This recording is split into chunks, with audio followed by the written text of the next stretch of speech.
Lorsque le cœur se relâche, ses cavités se remplissent de sang provenant des veines. Et lorsqu'il se contracte, il propulse le sang contenu des cavités dans les artères.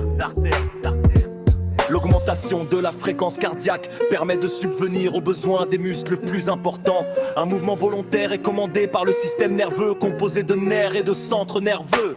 En réponse à une stimulation extérieure, les organes sensoriels élaborent un message nerveux sensitif transmis au centre nerveux par les nerfs sensitifs.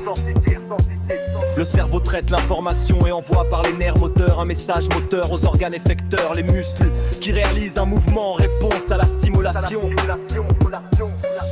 Au cours de l'effort, le rythme cardiaque, la fréquence respiratoire augmente. Cependant, le rythme cardiaque et la consommation du dioxygène ne peuvent pas dépasser une limite propre à chacun. Les muscles prélèvent en permanence dans le sang du dioxygène, des nutriments comme le glucose. Lors d'un effort physique, ces prélèvements sont plus importants. Dans les muscles, des réactions chimiques ont lieu entre le dioxygène et les nutriments. Ces réactions libèrent de l'énergie pour assurer le fonctionnement des muscles.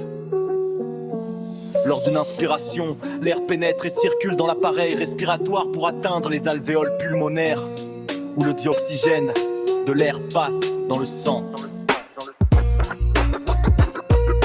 L'augmentation du rythme respiratoire au cours d'un effort permet une entrée plus interne pour le dioxygène dans le sang.